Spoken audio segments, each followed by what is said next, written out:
Hello fellow travelers and welcome back to our Fix Adventure. My name is Cynthia and today we're gonna talk about shelf-stable foods focusing on meat.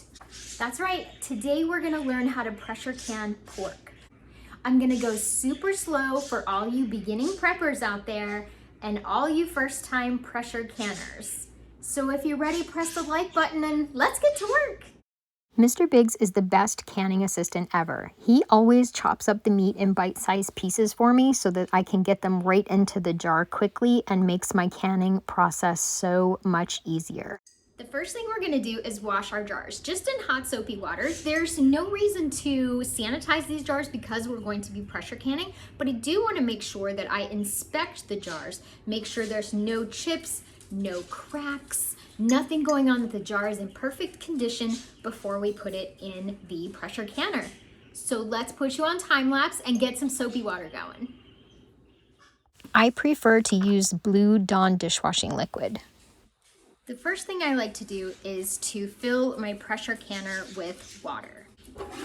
It's super heavy. I have an all-American pressure canner. That is a brand that I recommend for everyone. If you want to try a Presto or you want to try one of the other brands of pressure canner, feel free to do that. I don't really have a lot of experience with those. My main experience is with the all-American. I'm going to inspect my canner. I'm going to look at it and see, yes, everything looks great. There's no chips where the seal would go. I have my plate in the bottom to keep the jars away from the heat a little bit. There's no pitting in the bottom, no scratches, no cracks. So I'm fully intact. Then I'm gonna put the water in. And I wanna fill this about 1/3 of the way. Good. That looks pretty good. I'm gonna stop right there and move it over to the stove. You'll notice on my canner, the safety label is pointing out toward me. That's exactly where I want it. I've gathered my tools. I have my 8 clean pint jars. They do not have to be dry. It's totally fine. I've got my canning funnel, my grabbers, the lid, magnetic lid thing. We need to do a safety inspection of our lid. Our pressure gauge is nice and tight. I'm gonna check to see if I can see daylight through my vent hole, and everything on the lid looks perfectly fine. There's no scrapes or cuts or anything, no scratches, dents in my seal. So I am good to go with my lid. Next step, a nice big glug of vinegar in my water. This prevents lime scale from gathering on the outside of your jars. Anybody with hard water is gonna want a nice big slug of vinegar in that water. I have this little garden hook that I keep my rings on while I need them out of my way for canning. I got this at the Dollar Tree probably about 12 years ago. I love this thing for canning, but you could use a coat hanger or a big S hook or anything you really wanted to. I have a bowl of warm water here. The new lids, since the change about 5-6 years ago, you do not have to boil your lids. And for pressure canning, you never had to boil your lids anyway. So I'm gonna put my lids in this warm water and just let them kind of come up to temperature nice and slowly. We don't wanna do anything quickly with canning. 4 ball lids. I'm gonna do 8 jars total.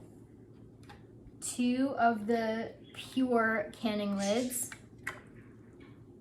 and 2 of the Denali canning lids. I'm gonna do a separate video on canning lids versus canning lids, so if you wanna check that out, please do so. I'll post that in the future. So here's my little bowl, and they're all face down. If you can see them in the water there. We're just gonna leave them in there to set and get nice and warm. Nice and slow. And get out the star of the show, the pork. For today, I've decided that I'm going to can this in some wide mouth pints. I'm gonna spin you around so that you can see everything that I'm doing. Here's our meat ready to go. Mr. Biggs is such a good canning partner. He always cuts all the meat for me. Now, I usually put a beef bouillon cube in each one of my jars. I feel like it bumps up the flavor of the meat. You can substitute a beef bouillon cube for 1 teaspoon of salt for a pint jar and a little more than a teaspoon for a quart jar. The salt isn't even necessary, but it does help the flavor of your meat when you unjar and go to use it. And a lot of people ask me, what about spicing the meat? Like, I want to can barbecue pork or pork bolognese or something like that. You know, those are all really great ideas. But I've found, or I want to can my pork with herbs in it, herbs from my garden. I have found in my experience of almost 30 years of canning that herbs, fresh herbs, sometimes tend to get a little bitter after years of sitting on the shelf. And they may change the taste of your pork from when you cook it fresh. So my advice for canning meat, especially for newbies, is to can it plain. Can it plain, see if your family likes it, see how they like it. We normally use this canned pork for barbecue pork, but I've tried canning it before and there's so much sugar in the barbecue sauce that it honestly tends to taste a little burnt after it goes through the canning process. So we just leave it plain in the jar and add the barbecue sauce on the day of. Hey, I've got a bouillon cube in each one. Just clean up this little mess here. I use a canning towel under my canning jars because that's the way that I was taught when I was a little girl, was when you're doing canning, you need to protect your jars and you need to make sure that they're not bumping into each other or bumping into your countertop. They may get a chip and that could lead to breakage inside the canner once the pressure gets up. I use my hands for canning. And I'm not really a big glove person. I'm used to touching raw meat. We butcher our own animals. So I just like kind of start stuffing it in there. You're gonna want a canning funnel because I'm trying to keep as much grease and debris away from the rim as possible. I want the seal to have as good of a chance as it can to get on that jar and keep my food shelf stable for the whole 5 years. You can actually eat canned meat after the 5 years, but it starts to lose its nutritional value. And you'll notice that on all of the canning jar lids, it says stay sealed for up to 18 months. I have found that they stay sealed longer than 18 months, but the FDA put up a regulation saying that nutritional value could start to diminish after 18 months, and so they had to change the wording on the outside of the box. And that's all the scuttlebutt from the canning world from about 5-6 years ago. The jars look amazing. Canning pork and meat is super easy. Raw pack, you just stuff it in the jars. There's not a lot to it. It's not complicated. It might seem scary at first, but once you do it a few times, you're gonna get hooked, I promise. And this is the ultimate version of fast food for us because if I don't feel like cooking, we can open up a jar of this, warm it up, pop some barbecue sauce on the top, and we have pulled pork. We can put it on a piece of gluten-free toast, or I don't know, just eat it plain with some macaroni and cheese or whatever. That's the end of bucket number 1. We're gonna get started on bucket number 2 of the meat. And this is all that delicious pork that I got at my local Winn-Dixie on sale. The jars are looking really full. I like 1 inch of headspace for each jar. And you'll know that it's 1 inch because this little ring right here is the 1 inch mark. So they pretty much do all the work for you, which is nice.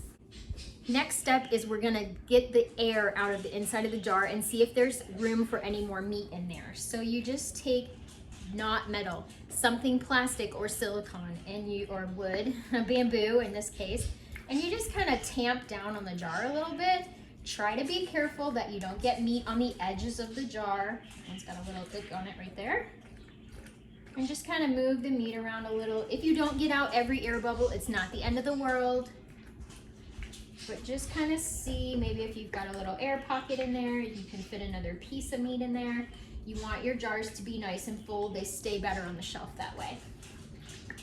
Okay. I think I can put 1. Yep, that looks great. Let me spin you around so you can see the jars. Okay, they look really good. I'm thinking a piece of meat can go right there, like a kind of a tiny one. And that looks really good. Okay, I think I got room for 1 right there. This meat is gonna do all kinds of stuff while it's in the pressure canner, so We don't want to pack it too full. We don't want it empty either. That's a perfect piece right there. Lay right in there. All right, we got room for a piece right there. And that's why you want to tamp your jars down with your whatever wand of air bubbleness, is because you might be able to fit a little bit more in each jar. My goodness, these pieces are big. And there's plenty of fat on these. I don't mind fat in my jars because it stays fine. There's nothing wrong with it. And if we were to be in a situation where we had some sort of calorie deficit or we needed, you know, extra energy or whatever, I would be very glad to have fat for my brain and to feed my cells. Look at that. There was an extra piece of meat in each jar. I just realized that my camera was filming the wrong way. There was room for an extra piece of meat in each jar. That looks amazing. Wiping the jars with vinegar. You want a clean paper towel. Back in the day, Mrs. Kathleen Sisler did not use a paper towel. She used a piece of clean cheesecloth that she had dried on her clothesline. She was very adamant about that. Couldn't be dried in a dryer, had to be dried on the clothesline. But for the sake of modern convenience, we're gonna go ahead and use a paper towel. This is nice and soaked, so we're just gonna run our finger around the rim. I've already checked the jars to make sure that they are free of defect, free of cracks, free of pretty much anything that could make the jar break. Sometimes you miss one. Sometimes it just happens. Oh, these pure lids are sticking together. Oh, and we're gonna get our rings that I have on my handy dandy little thing here. Finger tight. That means that when the jar is tight, you just go ahead and give it just a little bit more, just a little bit. You don't want your jars to buckle. They sell these jar like cranker things. I have never been a fan of those. They always make the jars seal up too tight and your lids buckle. And you don't want that. You don't want it because you can't leave it on the shelf. You have to use it right away. You have to put it in the fridge and use it right away. I'm just gonna go ahead and wipe the rims on all these so that I don't forget. Dog. Who's that dog? This is known as the raw pack method, where you put raw meat inside of your jars and the meat cooks during the canning process. So the good news with this round of canning is if I have any canning failures, we're just gonna eat it for dinner this week. We'll just eat it. I know for sure that the ball lids will seal because I've used them in the past. These pure lids and the Denali lids, I am just unsure. This pork makes an amazing like Asian style stir fry if you have like sesame oil and some broccoli and sesame seeds and even a jarred teriyaki sauce if you can have that. Put it in a spaghetti sauce, like a bolognese or anything like that. It's really versatile. Versatile? How do you say that? Versatile? Versatile? I don't know. Okay, we're ready to go in the canner. I don't know if you've noticed or not, but we have not turned on this canner. It's just kind of sitting on the top of the stove because we have cold jars and we want to have a cold-ish canner. So this water is kind of lukewarm warm. It's, you know, just been sitting from the sink. If we put cold jars into hot water in a hot canner, the jars will break and we will end up with canning disaster. Before we put anything in the canner, I'm gonna check my lid for daylight. I can see daylight through my vent hole right here. Very important. If your vent hole is blocked, you need to really reevaluate and get that open. A word of caution when loading the jars into the canner, make sure that you're being gentle with them and that they're not bumping into each other because any tiny bump or scratch could equal a canning failure. They look beautiful. They're not crowded. The water, I'm a little low on water here. The water needs to be about 2/3 of the way up the jar. So I am going to add maybe a quart of water. My two best helpers, Cookie and Dixie. If you haven't pressed the like button yet, now would be a good time to do it. And if you like this kind of content, hit the subscribe button. All right, let's add water, not too much. I didn't even need a quart. I just needed really just a little splash. One last safety check. We have our divot forward. We have our label forward. We have daylight through the vent. We have our pressure gauge is nice and tight. There's no chips or any scratches on our seal. We have vinegar in the water. We have our jars. Closing the canner lid, you're going to go on the opposite sides. And you're going to close the canner. The level of space between the lid and the canner needs to be the same all the way around. Got all of our, I don't know what these are called. What are these called? Does anybody know? I don't know. But anyway, we've got all of our levels up. We're doing the opposite sides. We're going not too tight, but tight, like finger tight. Not too tight, but tight. There we go. Now, we're gonna turn the stove on to medium. Why don't we turn the stove on high? We want a nice, gentle raising of pressure and temperature inside of our pressure canner. It's probably gonna take 15 or 20 minutes for the vent process to begin. I'll bring you back when it's ready. We are venting really well at this point. We've got lots of nice heavy steam coming off, so we're gonna set a timer for 7 minutes and let the canner continue to vent.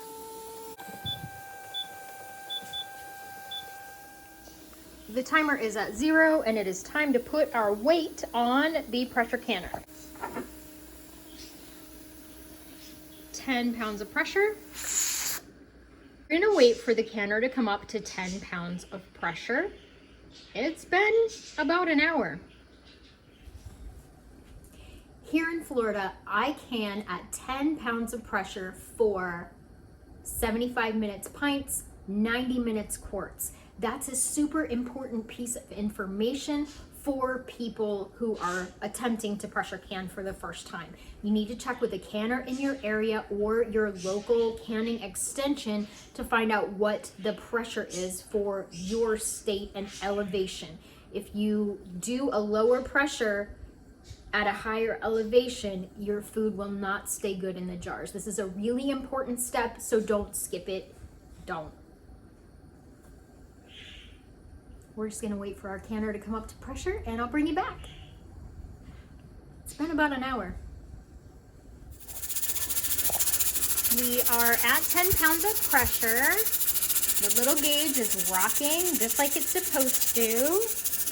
I'm gonna turn this down just a little bit so that we don't get up too high. And set a kitchen timer for 75 minutes.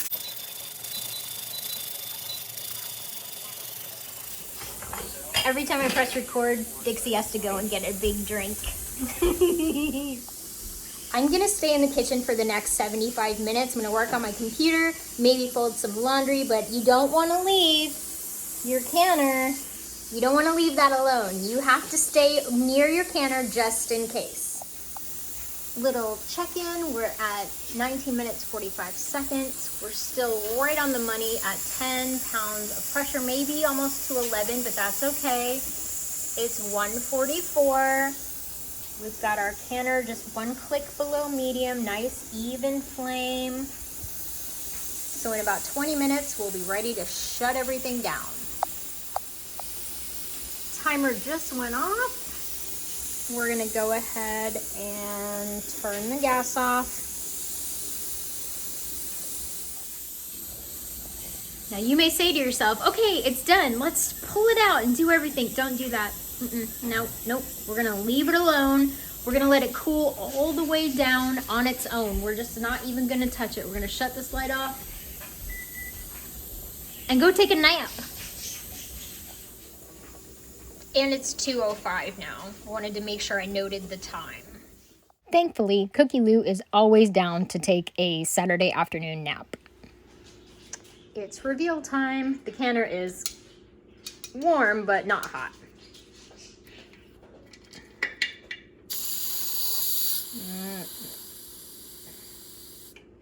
Usually I let it set overnight. There we go.